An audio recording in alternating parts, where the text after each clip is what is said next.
to make a test.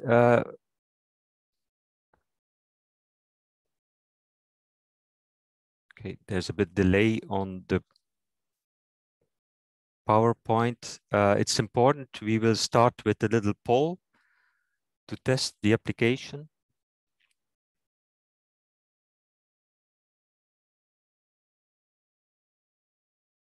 Okay, there it is. So you have two ways to get into Slido. First, you can do it by your cell phone by scanning the QR code, or you can just go by your laptop or your desktop by going to slido.com and enter the hashtag #SmartSpace.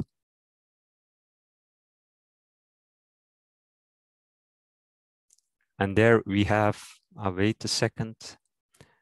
There we have the first question. Where do you live? Where you're from?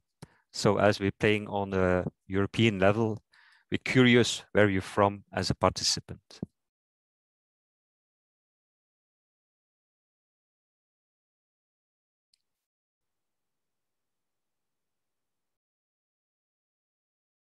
So I see the audience is active at the moment.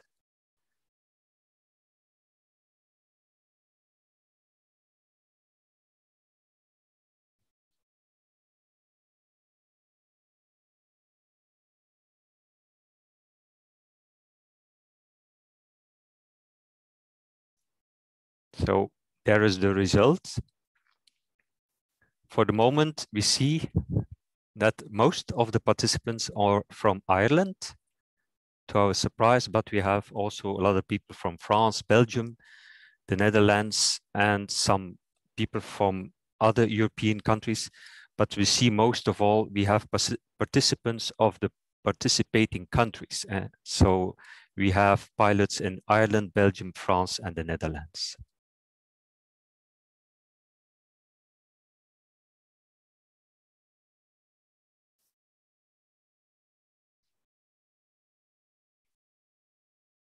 Okay, this gives a good impression. I think we can close down this poll. There's a second question.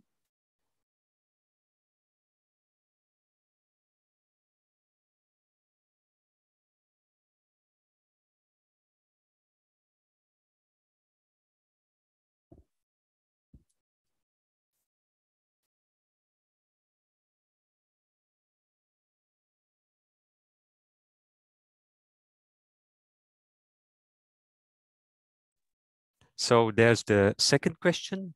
We are curious, who are you, or more about where are you working for which kind of organization? So this is our second question, to know who's around the table today.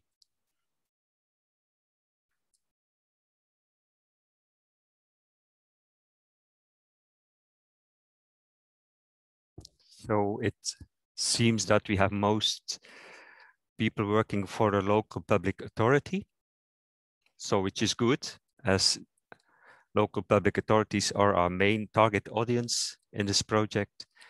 We also have a lot of people from knowledge institutes and enterprises, and some people from grid operators.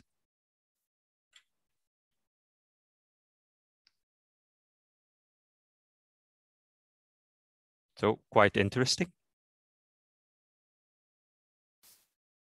Okay, we will close down now the poll, and I would like to get a look at the agenda of the day. So you've all received this. Within a few seconds, we will, there's some delay in the, yeah, there it is. We will jump to Mr. Mathieu Maury. He is the director of the Northwest Europe program, in which our project is situated, and he will explain us the big challenges on the level of the Northwest Europe related to the low carbon economy. Then we will have a look together with Walter Heers from Fluvius, product manager. Fluvius is the grid operator in Flanders responsible for public lighting, and Brian Ahern from the road management office in Ireland and also responsible for public lighting. Then myself, I'm going to give you some introduction on the project SmartSpace. And then we end up the presentation with an intervention of Marc Burton-Page, I'm sorry, the General Director of the Lucy Association. And he will learn us more about the need for a stronger collaboration on urban lighting. Then we have a Q&A session, as already said, and then we have a look forwards to the future steps in the series of webinars. So that's it for the introduction. Now we will jump to Monsieur Mathieu Maury, Director of the Northwest Europe Program. Oops. Yeah, so I think Monsieur Mathieu Maury, he's already on board, and he will present us his PowerPoint in a few seconds. Thank you for waiting.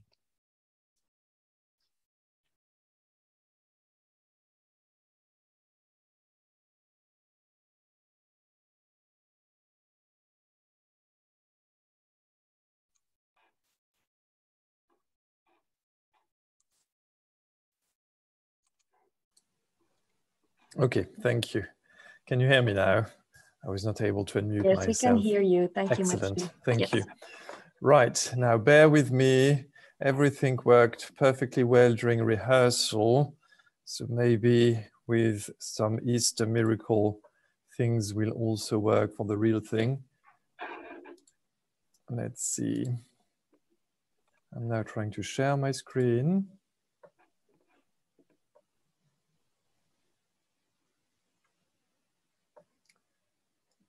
Can you see my screen? Yes, we can see it. Excellent, great. Well, thank you very much indeed for having me. 1 second, yeah, okay, there we go. I'm very pleased and honored to be with you this morning to share some thoughts about the European ambitions to reach a low carbon economy and the role of territorial cooperation in that strategy. The EU, as you will know, aims to be climate neutral by 2050, an economy with net zero greenhouse gas emissions. This objective is at the heart of the European Green Deal and in line with the EU's commitment to global climate action under the Paris Agreement. All parts of society and economic sectors will play a role, from the power sector to industry, mobility, buildings, agriculture, and forestry.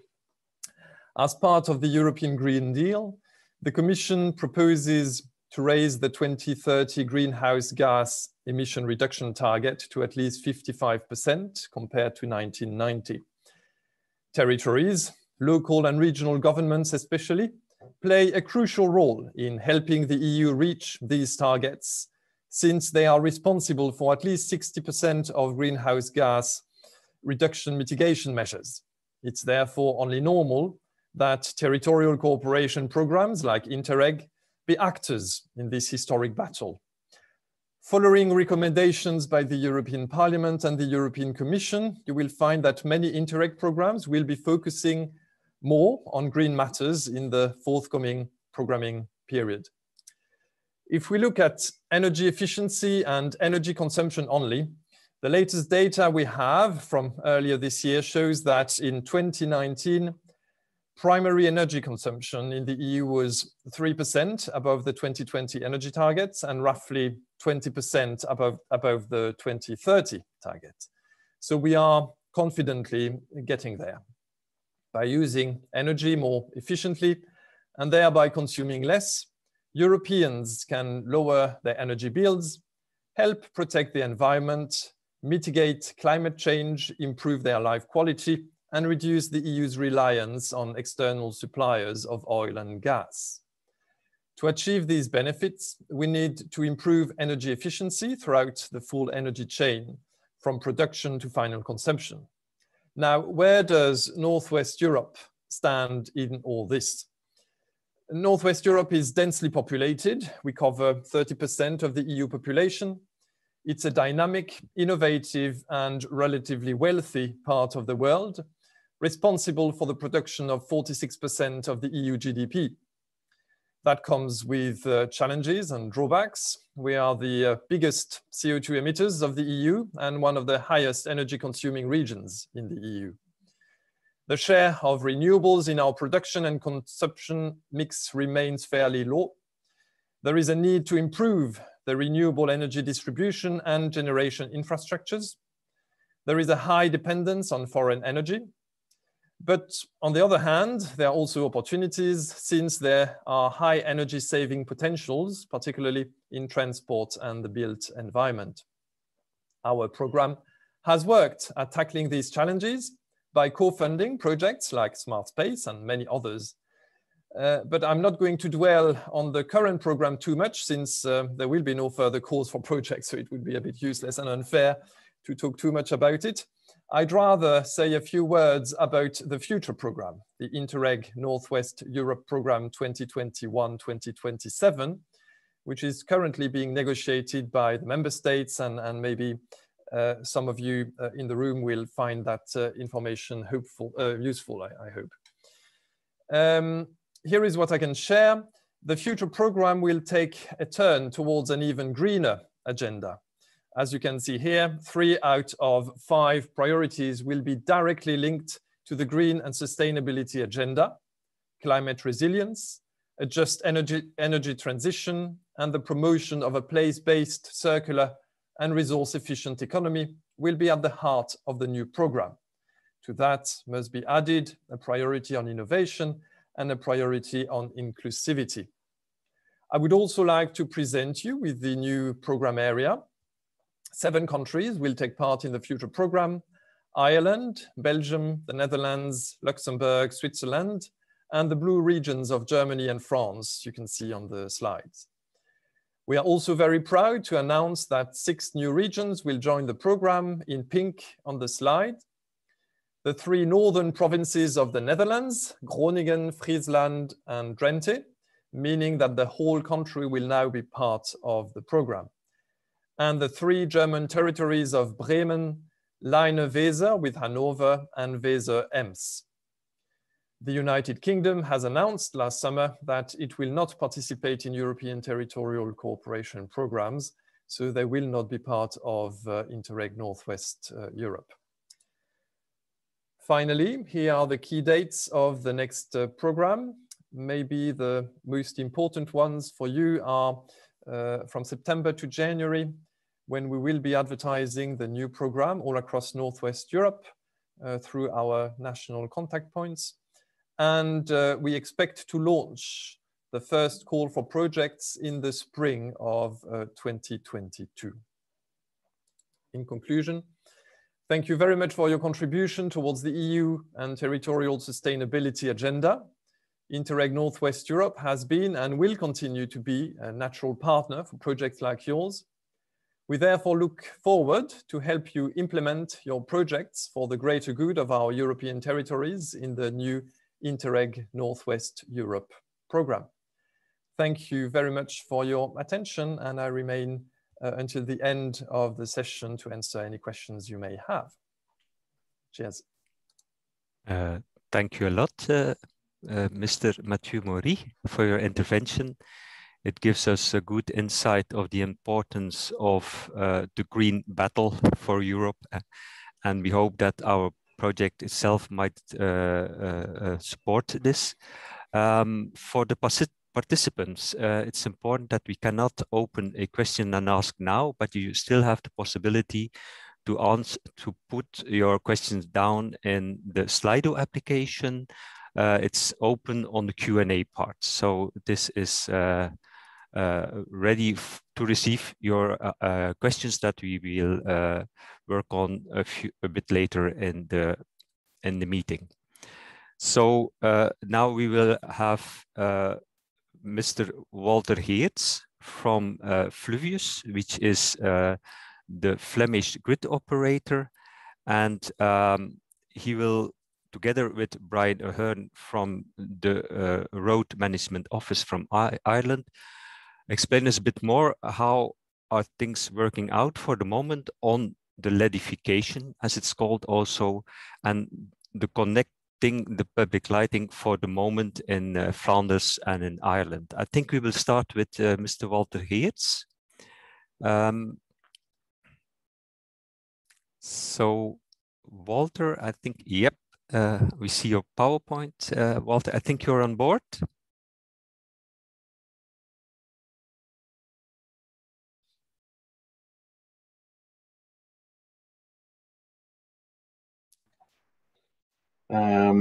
Okay. Yep.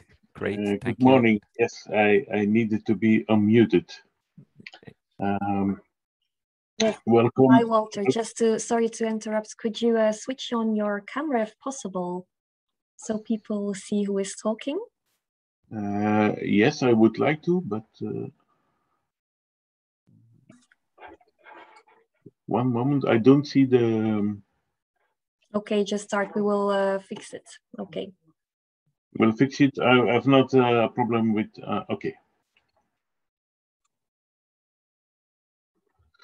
Great, we can see you. Thank you. Okay, good morning, everybody. My name is Walter Geerts. I'm the product manager public lighting with Fluvius.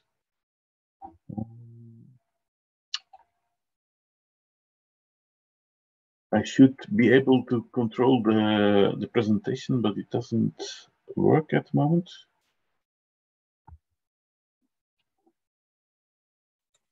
Well, we granted you remote control, but maybe there is some delay. If not, I can help switch your slides already. It's if you want to help me, it will be quicker, I suppose. Yes. Okay, thank you, Vela. We can go to the next. Yes. Yes. That's the next one. A little introduction. Who is Fluvius? Fluvius is the Flemish grid operator. We work for the 300 Flemish municipalities. They have united themselves in 11 intermunicipalities, and they have erected the company Fluvius System Operator as to manage the gas grids, the electricity grids, and and also other activities like sewerage and fiber network. But today we are talking about the public lighting, and Fluvius is responsible for the management of the public lighting network and 1.2 million luminaires. Next slide, please.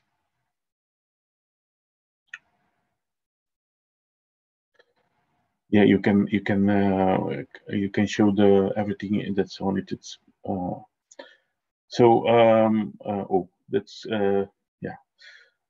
About 2.5 and 3 years ago, we have done a survey with our municipalities, and their needs were confirmed by that survey. Their needs were mainly the decrease of the energy consumption for public lighting, more energy efficiency, in order to respond to the European climate objectives. They were also demanding more service, meaning less administration, and they were demanding more possibilities with the public lighting, more light on demand, the right light on the right moment, on the right place. On the other side, we had the technological evolution towards interactive or connected lighting. We use the term interactive. It means that we can control the luminaires from distance. There was also the eco-design directive. A lot of classical luminaires are no longer produced, and the introduction of other new technologies like multifunctional light bulbs, for instance. That has led to the project Light as a Service, and the main goal is the full LEDification of Flanders. Not LEDification because of the LEDification, but because of the possibilities spoken of, less energy consumption, more possibilities, light on demand.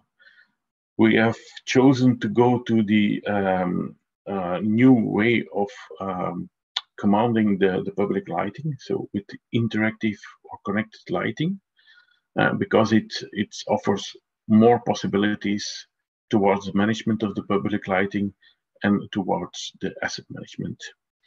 We also offer optional financing to our municipalities because the full transformation requires a lot of money. We are speaking of about 100 million euros a year, or 1 billion for the whole period. So the municipalities can ask us to finance these operations for them.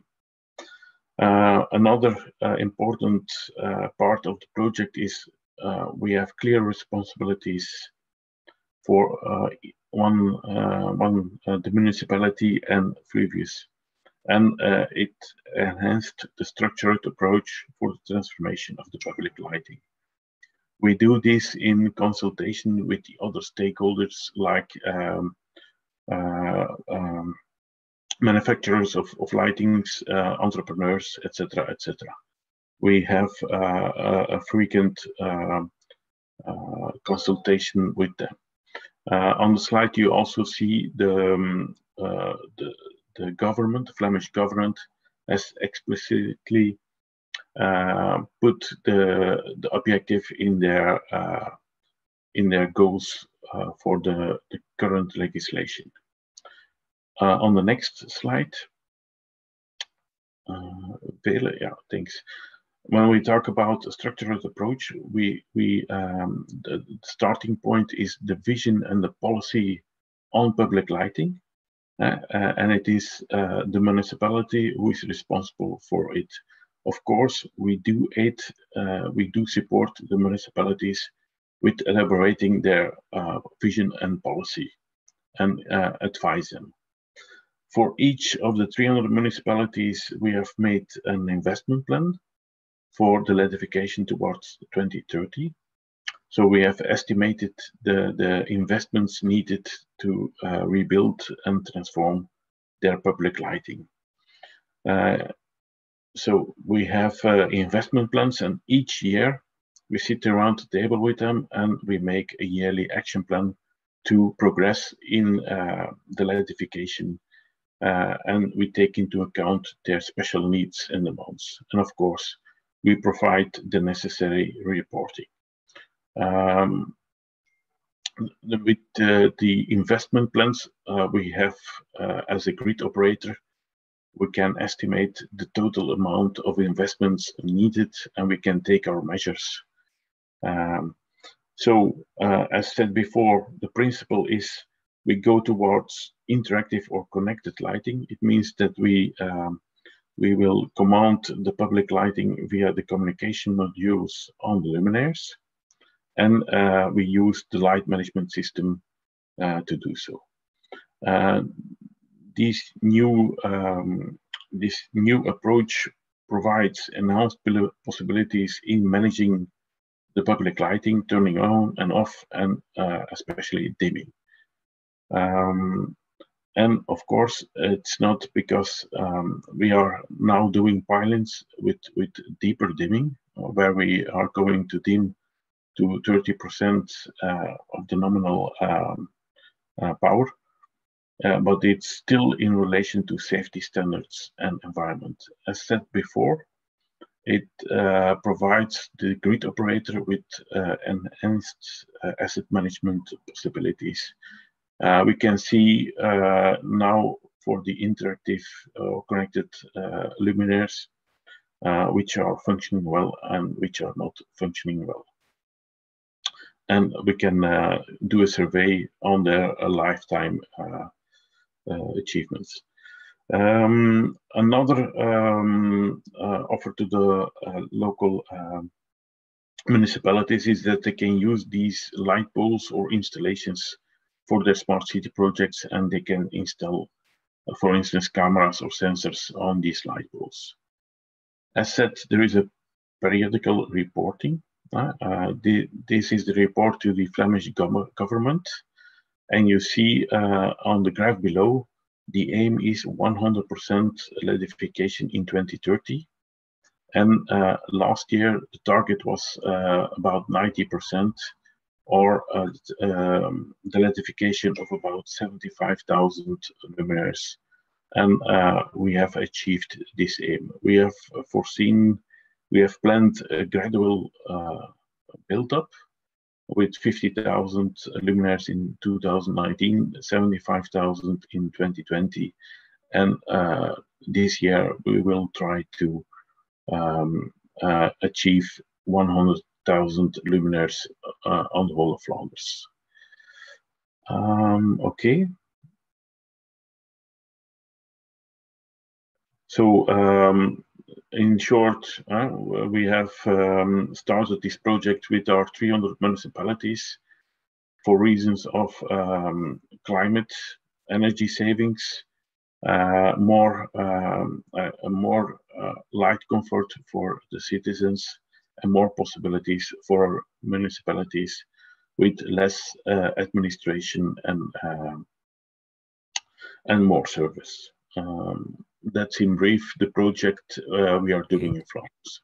Thank you a lot, Mr. Walter Heerts. It's a massive project for Flanders, I think, and for your organization.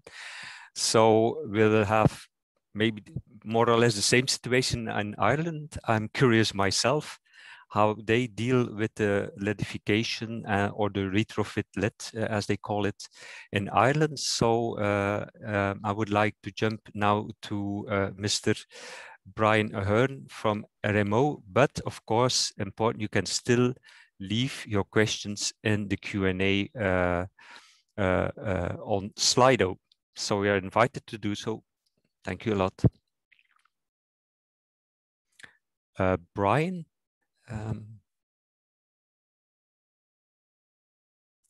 can we ask you to put on your camera and your micro?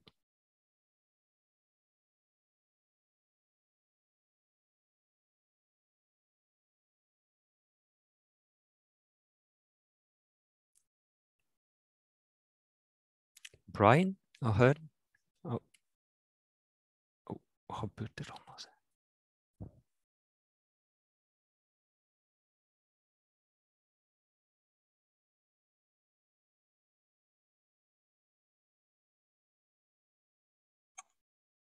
Brian, can you hear us?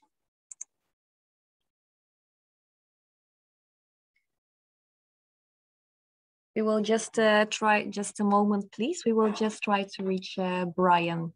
Thank you for waiting.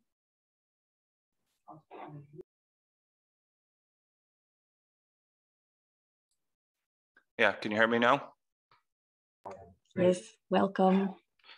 Yeah, hold on. Start my video. Yeah, sorry, it wasn't allowing me to unmute or share my video. Okay, sorry, let me get. I'm controlling the screen as well too. Anyway, good morning, everybody from Ireland.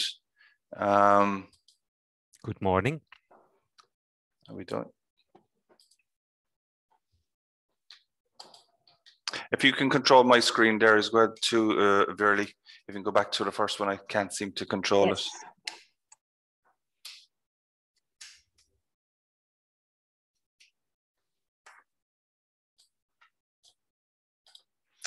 Yeah, going on to the next screen there.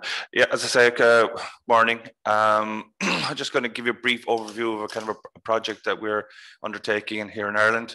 I suppose this is Ireland before we started LED retrofits a number of years ago. There's about 500,000 public lights in Ireland with an installed capacity of nearly 59,000 kilowatts.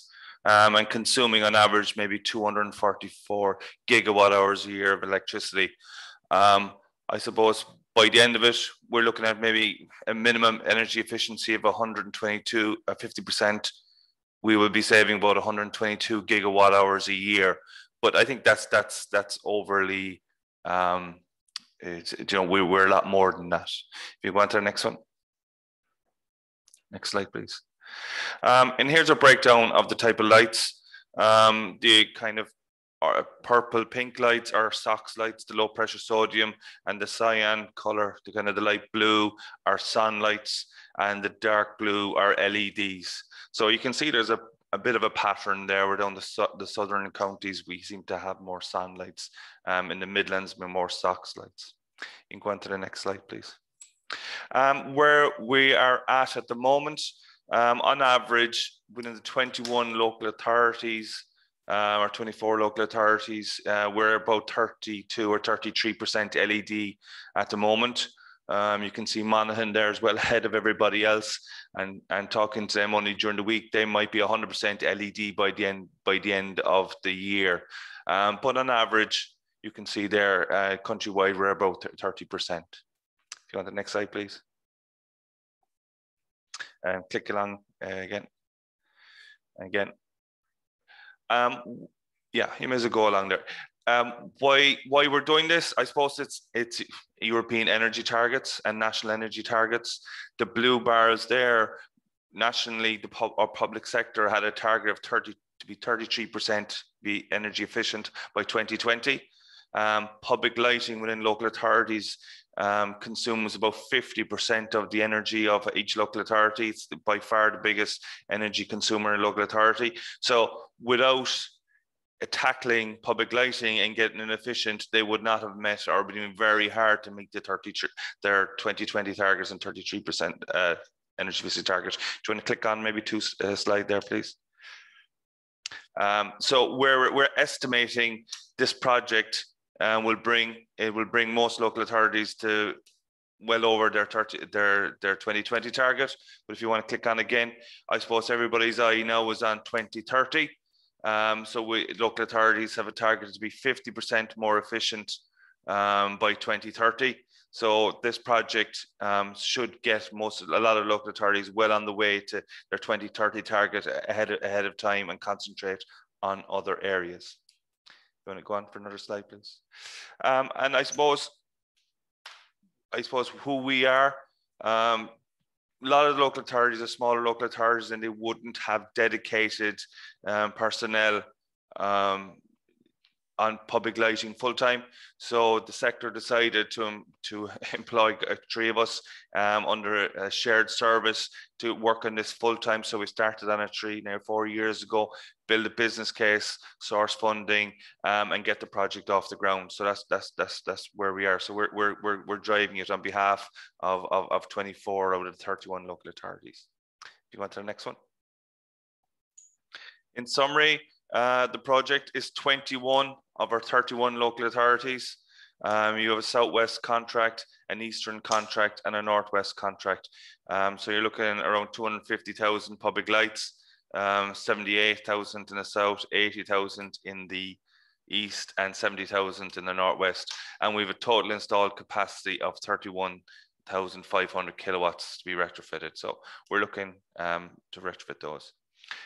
The contract structure, it's a design and build project.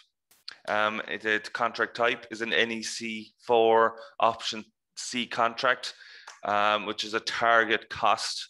It's open book target cost. Sorry, a couple of these slides might have been geared to a different audience, but it's a kind of a target cost open book. So it's in collaboration with the contractor more than anything.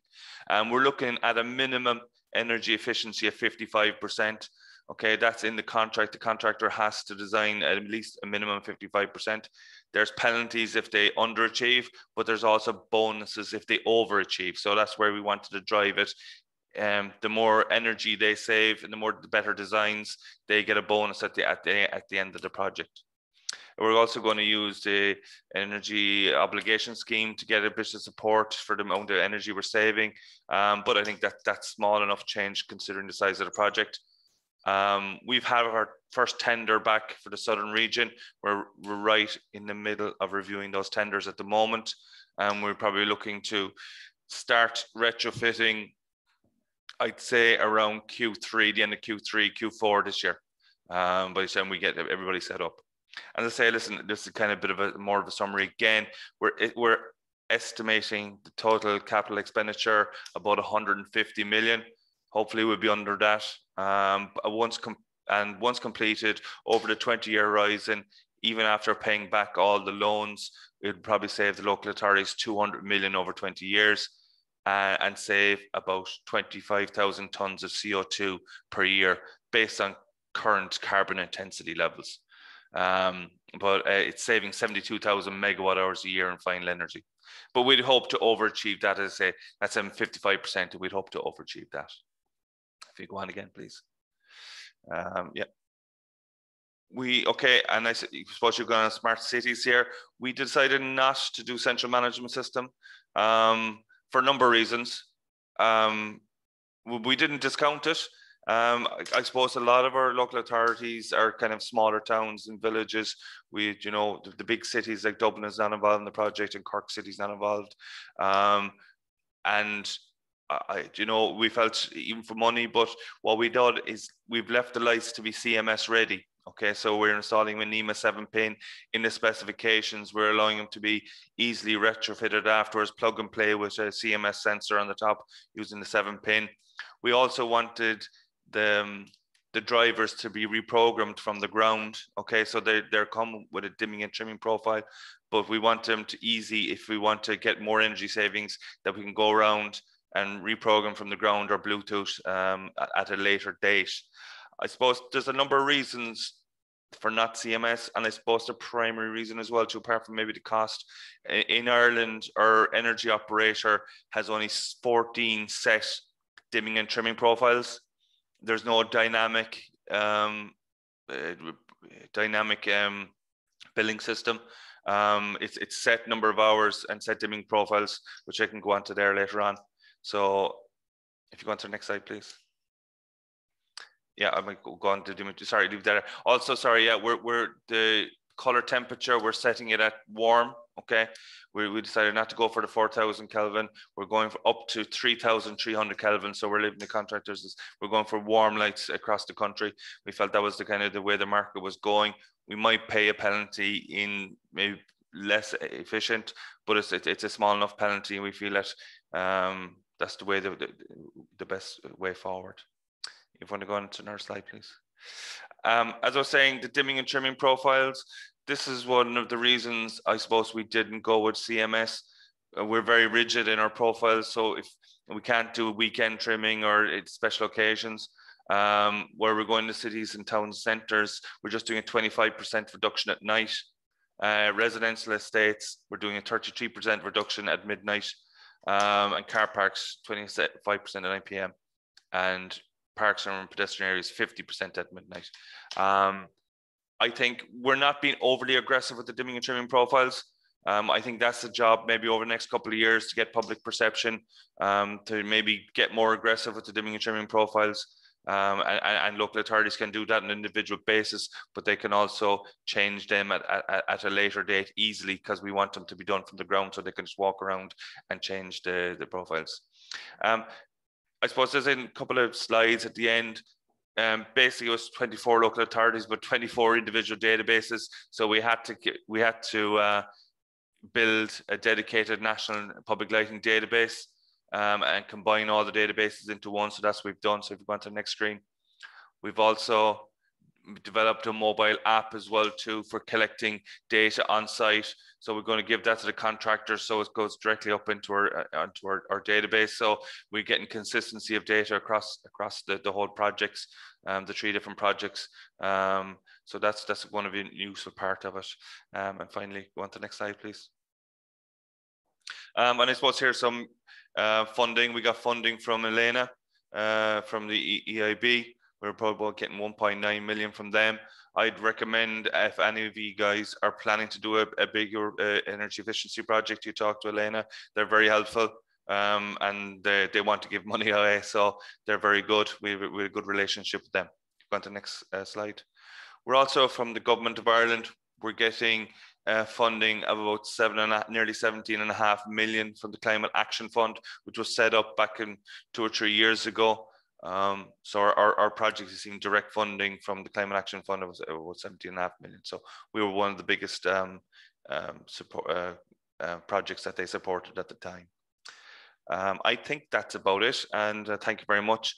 And listen, if you have any questions, you can put them into the Slido app, and we can do our best to answer them later. Okay, thank Okay. you.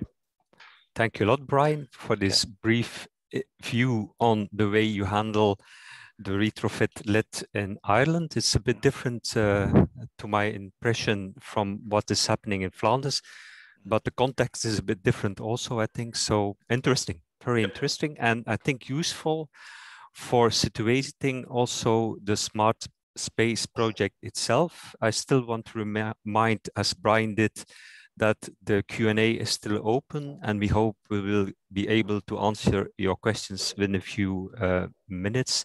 But first, we jump to the smart space project itself. I'm gonna ask permission to control the PowerPoint to my colleague, and then we can start. Okay, there we go.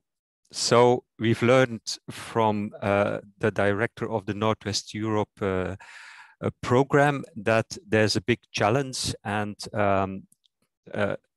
it's clear after what we've heard that optimizing public lighting has a big potential to helping reduce energy use and carbon production in a significant way. Well, what we've learned from Flanders and Ireland is that step one is the LEDification, changing public lighting into LEDs is already ongoing in a structurized way, as what we've seen, and that can help us a lot to already reduce energy consumption over the 50%. Of course, that depends a lot of where you start from. The type of lamps is determining how much profit you can make, of course, on the energy consumption. Then secondly, we see that real smart public lighting with interactive parts in it is already existing. It's already demonstrated in rather smaller pilot areas, but it's not yet the big rollout. And that's a bit when smart space comes in. I go to the aim of the project in a minute. Okay, the aim is with our project is to facilitate the uptake of smart public lighting, of course, to enhance energy efficiency and to reduce carbon emission, and mostly for the small and mid-sized municipalities. As we've seen and learned from the field that when there are pilots or others, it's mostly a thing of big cities, but it's more difficult for small and mid-sized municipalities to introduce it, as we've learned also from Ireland. And in Flanders, they are supported by Fluvius, for example. And then how we thought to do it in 2018, not important, is to have a smart public lighting structure, infrastructure in 4 pilot cities. And that's new, I think, in the designing of the public lighting, to start from the need and the wishes of the users of those public spaces. That's an important element of the smart space project, and to improve, on the one hand, the energy efficiency, but very important, at the other hand, also the livability of that public space. So it's really a balance between different targets we have. Now, we're not alone from Ostend as lead partner. We're doing that in a partnership with 12 partners. We have 2 technological partners, being SPI and Intemo. SPI is more the overall company building the smart light system. Intemo is responsible for the sensors in it. We have our Knowledge Institute, being the Technical University of Eindhoven, the University of Leuven, the KUL, and then we have the University of Picardie in France, helping us to have the more knowledge approach into the project. It will be clear in a minute. You also have the support of Lucy, important. It's an international association on public lighting for cities. So it's a great way to reach our audience. And then we have, of course, the 4 pilot cities. We've just had Ireland, and there we have our pilot in Tipperary. We have the Netherlands with Middelburg, and then we have Flanders with 2 cities, St. Niklaas and Ostend. But in Flanders, they are explicitly supported by the grid operator Fluvius. As in Flanders, Fluvius is responsible for the maintenance of public lighting, and more also the owner of the infrastructure of public lighting. Now, this is the partnership in brief. The next slide is on the pilot cities. You could think, well, 4 pilot cities, not a lot, but what most important is that in those pilot cities, we've selected a variety of different use of public space, different public space. It's about historical center squares in a city. It's about shopping areas and commercial areas with a different approach, but also entertainment areas, though, where there are bars and pubs, which are closed now for the moment, of course, but you need some other public lighting, some other atmosphere in this kind of area. We have collector roads, and mostly in Ireland, we also work on rural villages.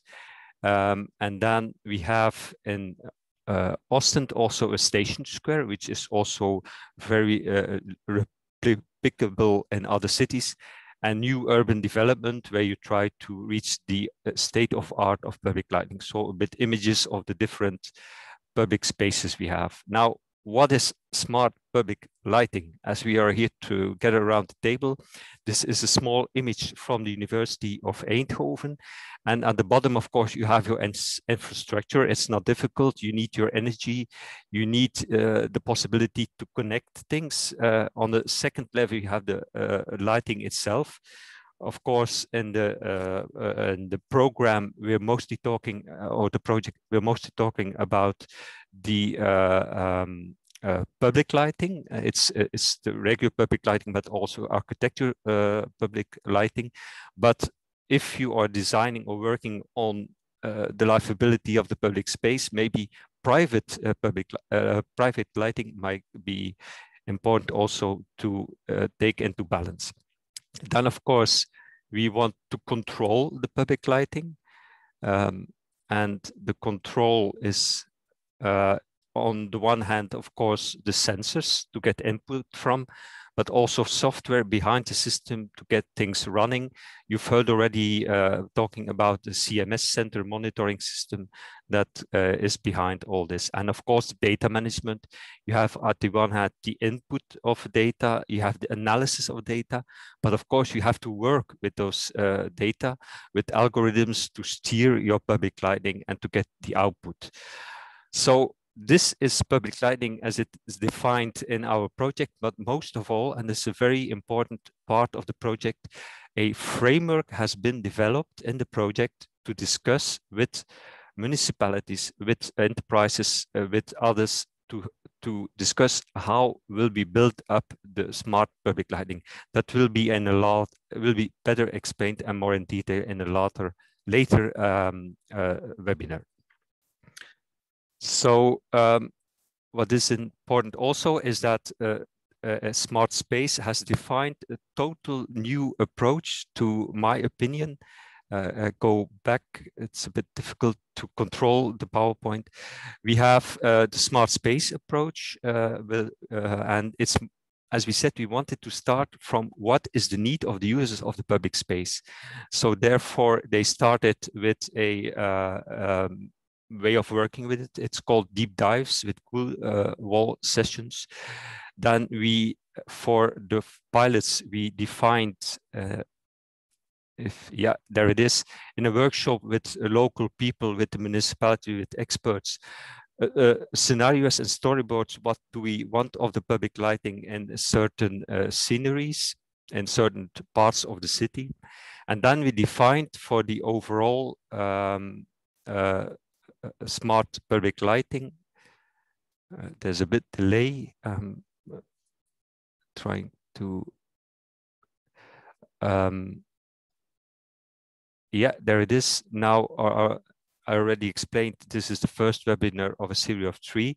So if you're really interested in how can public lighting improve the life of the citizen, well, you are invited to join the second webinar, where the whole way of dealing with the wishes and the needs of people are integrated and more explained in detail. Then we have the definition of the common needs. Yeah, there it is.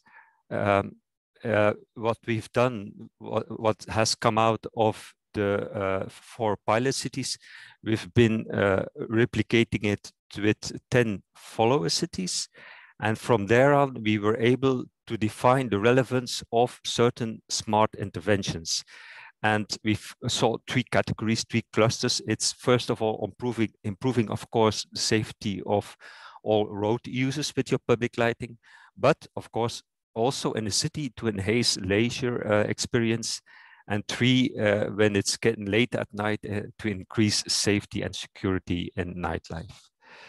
But the second and the next step is on, of course, on building that smart light system. We have the system design, and we've learned that it's not so very easy to have your sensors, your platform, and your public lighting to get that chain work perfectly. And what is ongoing now, the implementation of the smart light system together with the luminaires is now getting installed in the 4 pilot cities. And we have a third webinar who is really focusing on this, on the technical part, as we have some lesson learned from the process we've been through, and that we will share with you on the 3rd June of 2019. And last but not least, we will analyze, we will monitor, we will evaluate together with the universities on 2 distinct parts of the project. First of all, of course, we're into it for energy efficiency and carbon reduction that we will monitor. We will monitor the light quality, and we will monitor how people think about the investment and the project that has been done on different levels. It's about citizen perspective on safety, on security, on atmosphere and the cities. So the next slide is a bit on what will be visible out of the Smart Space project, if he's willing to follow. Yeah, there it is. Well, we want to stimulate that outroll. So behind the screen, we're working on a rollout strategy that has different, very visible components at the end of the road. We will have that demonstration. So in each of the city, we will have a demonstration moment of the smart light system. Secondly,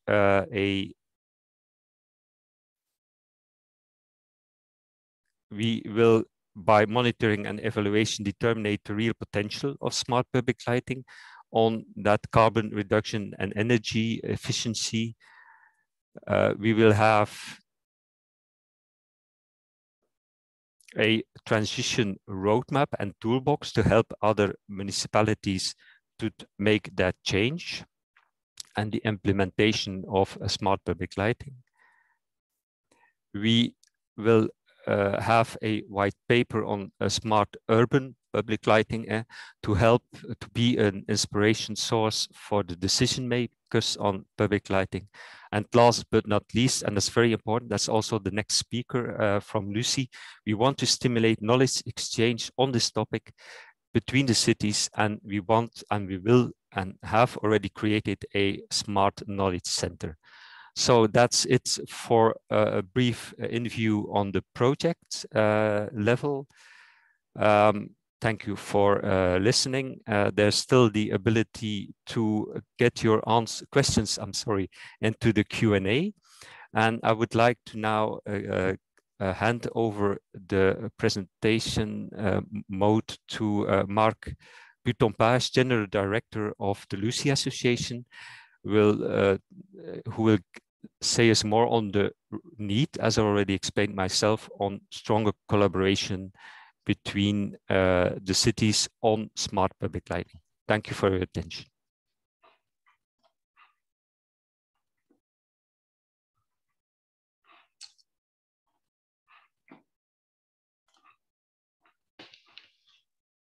Hello, everybody. Thank you, Christophe, for a great introduction. Can You're you welcome. all hear me? Can you see the slides? Yeah. Can you Yes, see the perfect. slides? Yes. Okay. So, well, I'm really glad to be with all of you this morning. I'm the representative, as Christoph said, of Lucy, the International Network of Cities on Urban Lighting. And thanks so much for the invitation. I mean, from the project and the city of Ostend. About the title of this presentation, the need for stronger collaboration in urban lighting. Well, you will see perhaps towards the end where I'm going to, there will be something very concrete for all of you. But I still want to wrap up a little bit, even some previous conversations, and I want to start with some of the challenges we're facing about sustainable urban lighting. And you see, that's the news these days. We also heard from a previous speaker, Mr. Maury, the EU target by 2050 is carbon neutrality.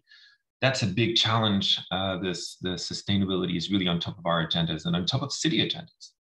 And of course, cities have to develop their own mitigation for climate change.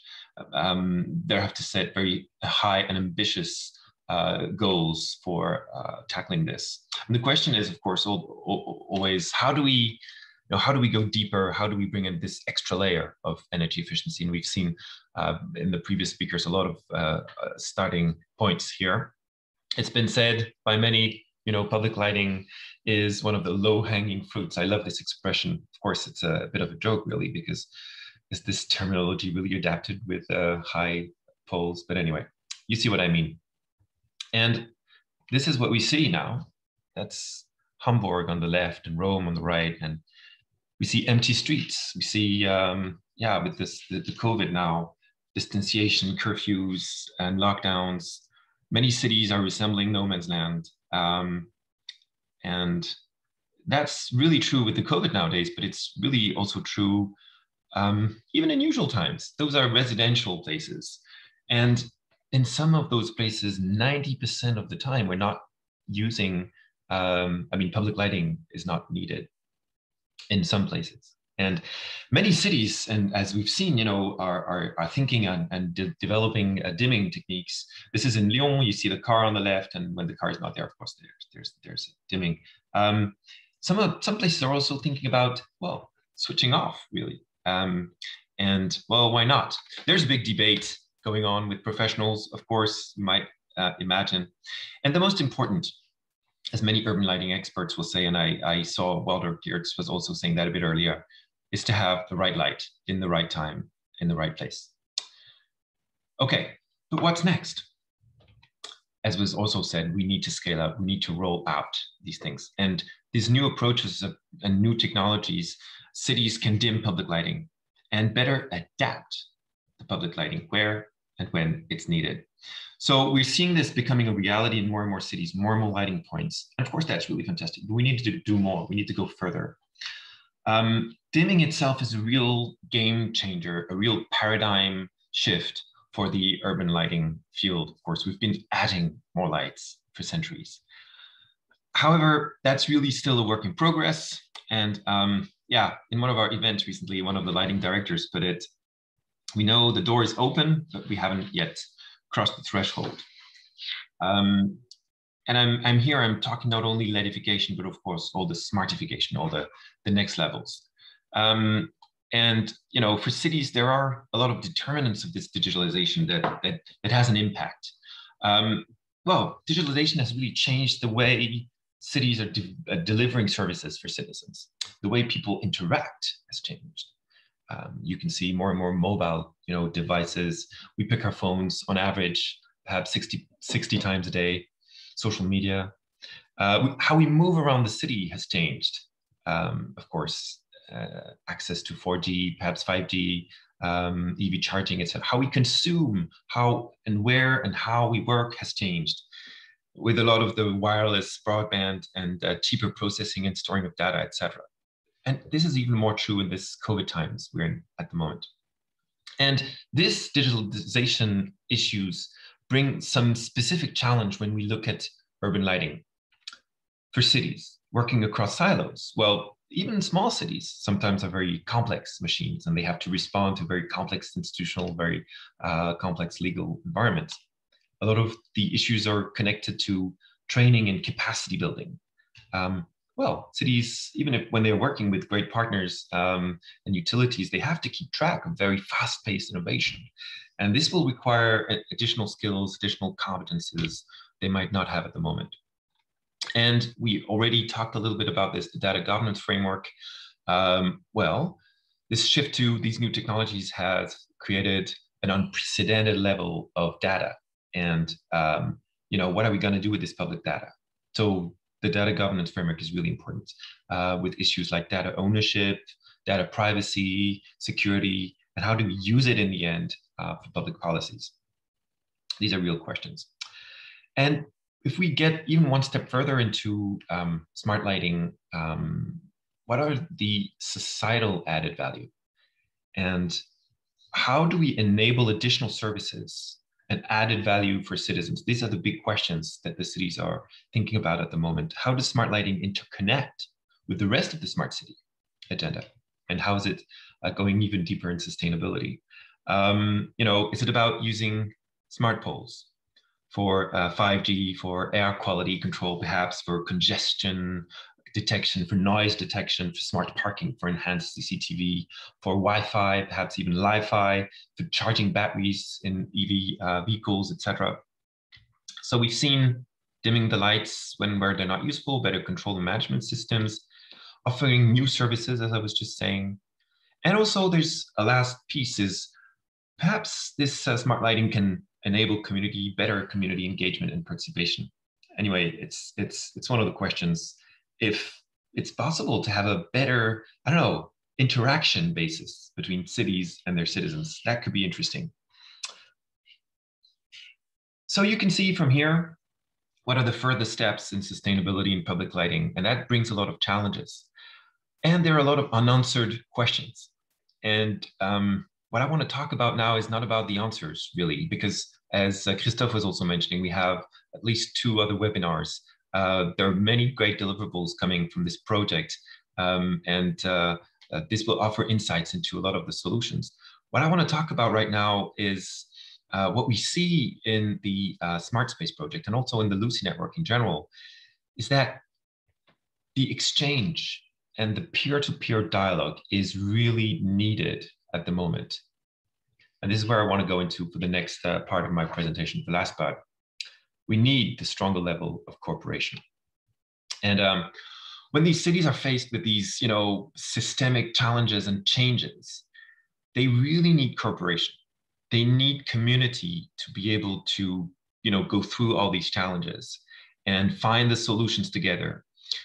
Cities helping cities. That's really the motto of Lucy for many years, and really believe that exchange of information is key.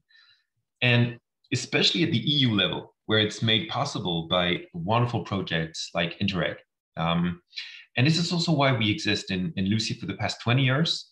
And believe it or not, Lucy was also strengthened and further strengthened and developed by a great Interreg project, Interreg 3C in 2003, if that rings a bell to anyone. Today, Lucy is a network of 70 cities and 50 associate members, a lot of associate members, bringing together lighting professionals from cities, industry, lighting design, academia, and artists. And you can see in this picture, a lot of the very smiling faces, they're all smiling at you. Cities, really have a strong need for concrete answers from their peers and feedback from user experience. Therefore, exchange of practice, site visits, on-site demonstrators are really, really important. This is what we do with the site visits, with the hands-on workshops. This is what we used to do, at least. And believe it or not, we're also trying to do this online more and more.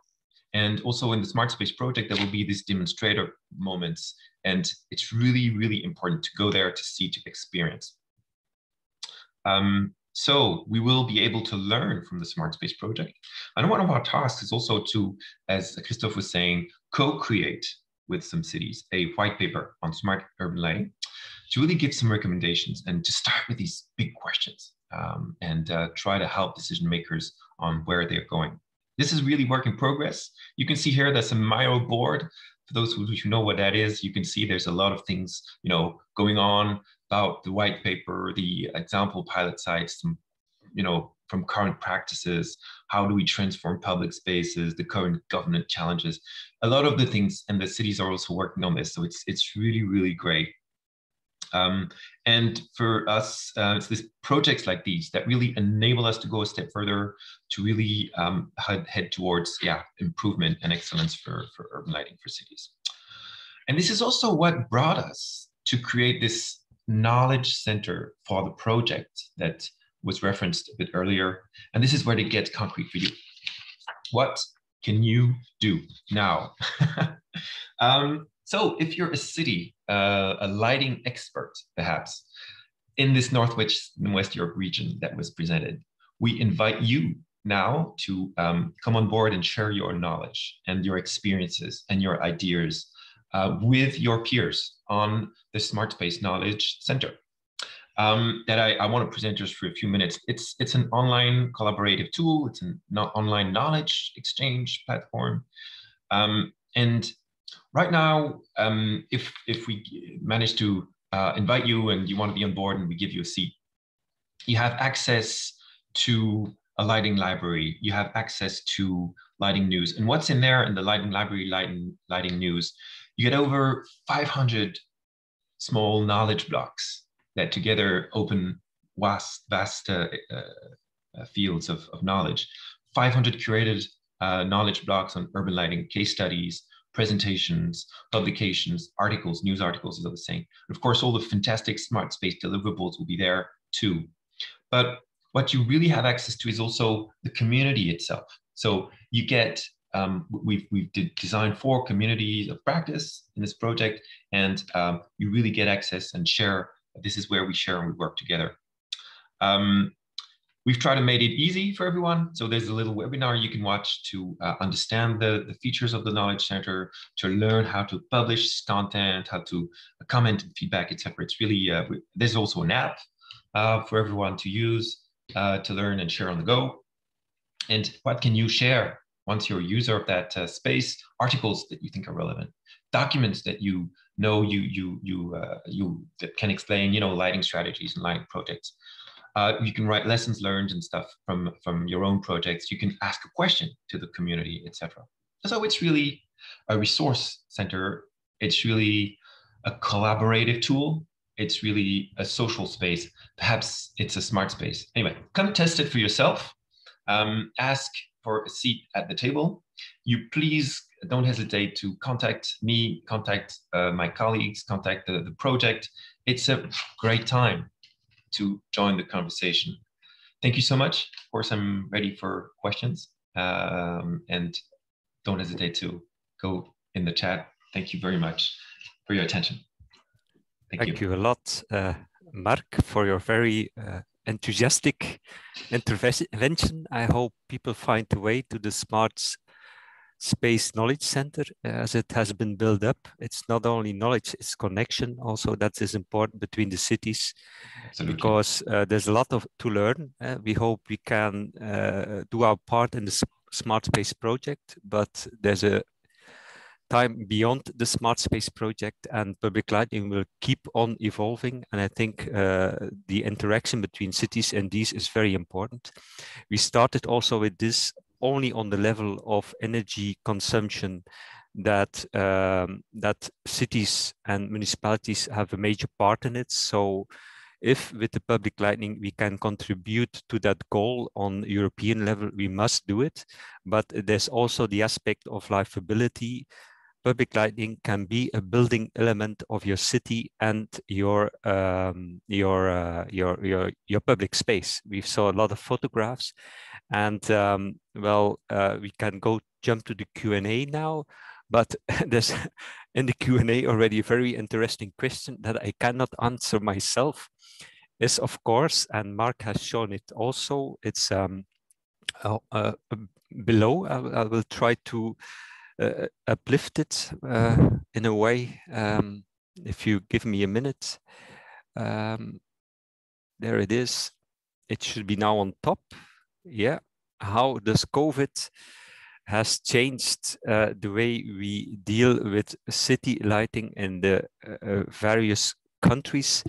I do not know if one of the participants to answer this, but it's an important topic, I think, to know how, and it is a relevant question, that the COVID has a big influence, of course, on the way we are living our life today. So the floor is yours if somebody wants to answer on this. Not really. So maybe we'll try to answer this in the second webinar, where we're working on the citizen perspective of the project. Important. We have some questions for our colleague from Fluvius. I do not know if he's still on board, but the question is explicitly for Walter. It's on, and I'm looking for the question. Here it is, highlighted. Well, yes. Thank you a lot for helping me out on this one. Yes. Well, the focus of Fluvius, we are restricted in our operations. We are not a private company as such. So we are focusing on the public lighting. We are not a smart city provider. And smart city is a very large, it announces a lot of possibilities. It's not only about sensor or cameras or so. If you want to use the communication network of the public lighting for other applications, you need that those applications can communicate with each other. You need standards for all those applications. And we want to help other organizations with it, but it's not our mission. It's not our task. So we use sensors, and we are doing some tests with them, but it's the sole purpose is public lighting. Okay. We are not, for instance, sensors who measure the temperature or other stuff. We don't do them. They can attach them to our light poles, but our mission is public lighting. And we have also the experience, and we like to help our municipalities with those projects, but it's still difficult today to have an internet, a standardized platform where you can use several applications one and another. I don't know if that's the answer to the question, but yes. So you're more a supportive actor in that technology shift than really the executor of it. Yes, we will facilitate, but it's our mission is to have the public lighting working in respect with the demands of the municipalities. We are, because I saw some interesting information in the presentation of Brian, we are going towards a central light management system. And as such, the functioning of the public lighting is not depending on the different light management systems of the individual suppliers. Okay, thank you for that. And I think this answers another question I've been seeing on, I will highlight it now. It's on the combination with charging electric vehicles. I think, Walter, in your presentation, you've been speaking on multi-purpose light poles. So yes, there's a possibility, but maybe for the audience, it's very important to situate that in the smart space project, the sensors used and the technology developed is focusing on the public lighting, on the steering of the public lighting towards lower energy use and livability, the creation of atmospheres. Other smart city elements are not taken in account into the project. But of course, it's an evolution that is ongoing, I think. And using the infrastructure that is already there of the public lighting is of course a good way to avoid that you have to put in your city all kind of new infrastructure. So yes, and we are doing tests with measuring the vehicles passing by, but it's still in test phase. And public lights in Flanders, we cannot use the network of public lighting to feed the electrical vehicles. We have distribution net for electricity. That's strong enough. The network for public lighting isn't strong enough to charge electrical vehicles. Okay, so that's one of the that's one of the challenges. If you want to combine public light with an installation to charge electrical vehicles, we have need of both grids. You do need both grids to make it possible. It's also a test that's running. Thank you a lot. There's some communication in the chat on this one. I think from Mark that electric vehicle charging is has been highlighted in an event in Norway. Maybe I would like to jump now to the next question. It's about the use of the connectors on the communication level. It's about the use of the NEMA towards the Zaga standard. Maybe for the audience, it's important. There's another question already on the screen now on the Zaga standard in the project itself of smart space. That's also our aim to work with the Zaga D4I standard. But Brian, I think you're still on board. Yeah. You explicitly said that in Ireland you're working with the NEMA connector. Yeah, I was also that question is directed at me, I think. Yes. Thank you for answering. Yes, that was kind of brought up. I suppose the Zaga is a very new standard, and you know, at the time we were putting the specification together, I had a feeling that it wasn't fully adopted or fully certified. But I suppose what I'm saying is, like our project and the contract structure, we're still open to it and proposals. So if the contractor comes up to us because of the design build and they say, listen, we want to use the Zaga, and they put a proposal towards us, like we're still open to it. We're you know, so you know, we just put in NEMA, but we're still open to Zaga. I mean, so I think Zaga is probably the future, right? So we probably might investigate that.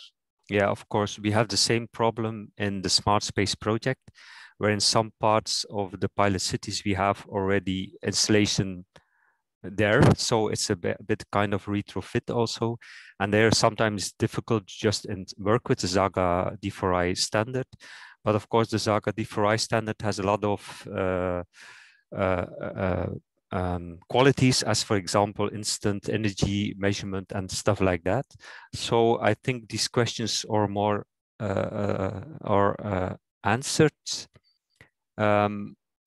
There's also a question from the University of Eindhoven I would like to highlight. Rianne is also, Valkenburg is also one of the partners of our project. And I think, Rianne, that your question, I do not know exactly, was towards Fluvius, the presentation, or not. You might jump in if it's technical possible. I will see if I can unmute Rianne. Okay, thank you. So we'll still have some time for the questions, so we'll try to answer everything that's in it.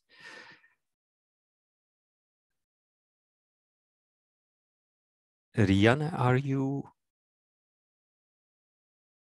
No, it stays silent. Well, it's true that in the first two interventions that on the ongoing LEDification process, it's true that building up the LEDification and a underlying smart, a center monitoring system is has one of the abilities is your smart maintenance, of course, and it's mostly in think I've already mentioned it, that interactive lighting at this moment isn't yet available at a large scale. So that's really the aim of our project Smart Space, to have with our demonstration, with the struggle we also have within the project to create a smart light system, that we have this lesson learned into the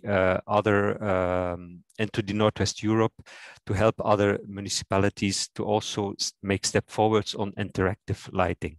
There's a bit more higher on the level of smartness, as you can mention it. I already gave you the product of the project being a framework to discuss on smart public lighting, and interactive lighting is a bit higher scaled level of smart public lighting.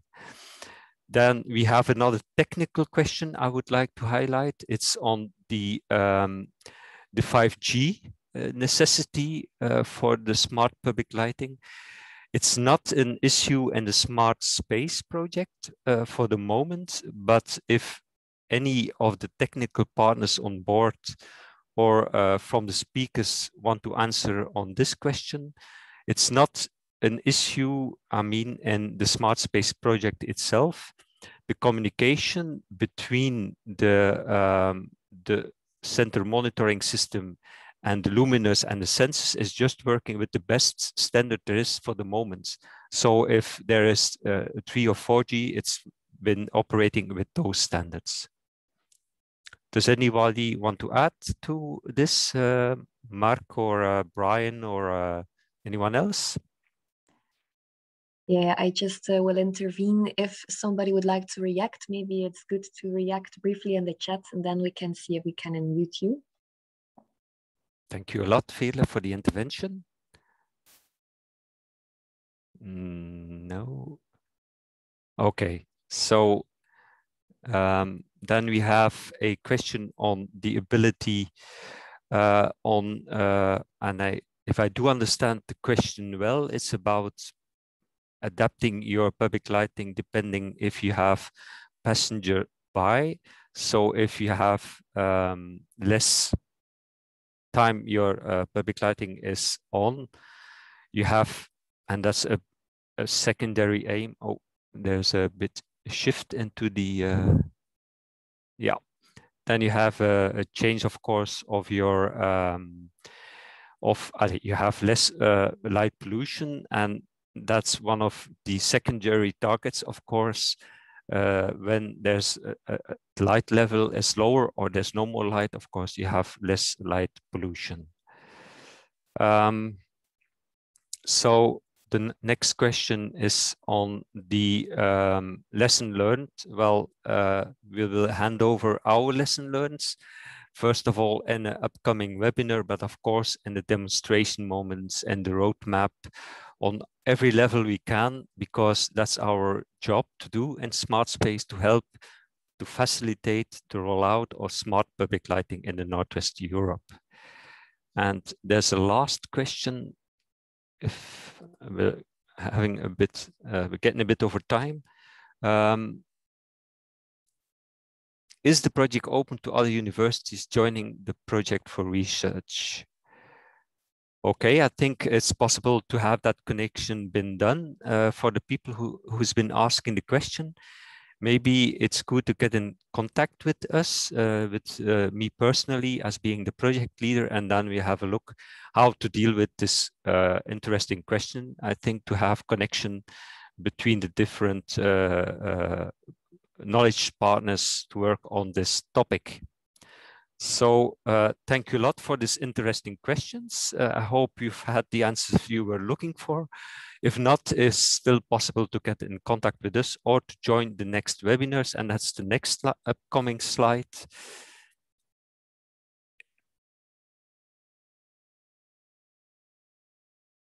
Oh, before I go into, oops, he's going too fast again. Yeah, before I jump into the what's next, we still have a question of Monsieur Mathieu Maury of the Interreg secretary to have a small message for us. I'm interested to hear Can you hear me what's now? on his mind. Thank you a lot, Mr. Maury. Do you hear me, Christophe? Yes, sure. Oh, good. No, it's not so much a question.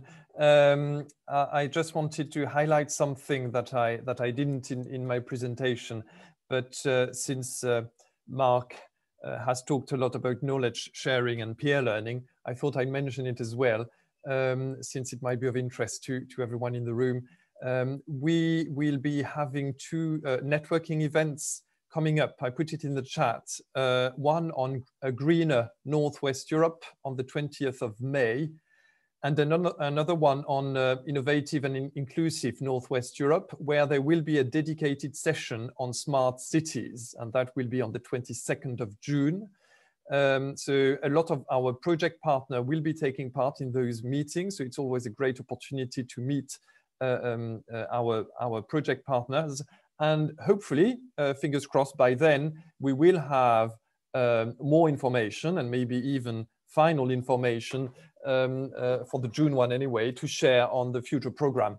So that we will share as well at those webinars. So I just wanted to share this information. If I saw a comment about COVID and how it impacts public lighting and all that, so that I can't answer, but I'd like to highlight the fact that, and Christophe, you would know that, if you apply to an Interreg project program at the moment, we are being very understanding because of the COVID situation, and we try to accompany our project partners as much as we can to make sure that projects are being delivered in a proper fashion. So don't hesitate to reach out to us if you're having problems now in an Interreg project, and don't hesitate to apply for future funding, thinking that it will be a nightmare because of the COVID situation. In the end, very few of our projects are closing because of COVID, which is a good sign. So I just wanted to share those last messages before you finalize the event. And thank you again very much for the webinar. Thank you a lot also for this intervention. And it's true, also we had to ask a extension of the project with some months because of COVID delays, but that may alter the result of the project, I hope. So what's next? We already have the invitation of Monsieur Mathieu Maury for webinars on the program level. But in this series of webinars, we have our second webinar on the 29th of April. That's nearby, so the invitation will follow soon on the citizen aspect. So it's, I think it will be very interesting and more in detail of what we've done up until now. And then the third webinar, the final webinar, is on the Thursday, the 3rd of June. And then we have on really the technical level, the smart eye system, what have we learned, and already a first glimpse of the roadmap that is in creation for the moment.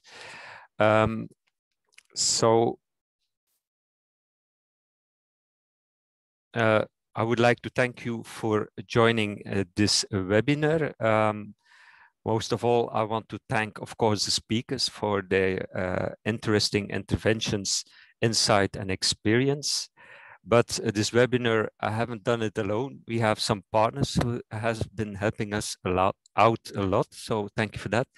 But most of all, I want to say a great thank you to my nearest colleagues, Veerle Willaert and Magali Priem, who are behind the screen now, making everything working fine.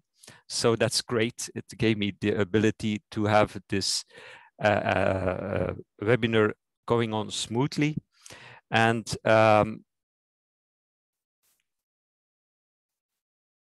so it's a special day also. So with a little goodbye on this happy Fool's Day. So don't forget it for the rest of the day.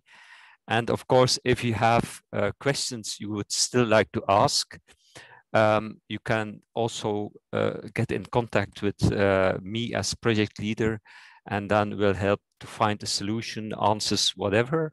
Important also, we will have a little survey on the quality and the webinar itself, and also the ability also to already leave your name behind to join the second and the third webinar. So thanks a lot for everything and have a nice day, a smart day. Thank you a lot.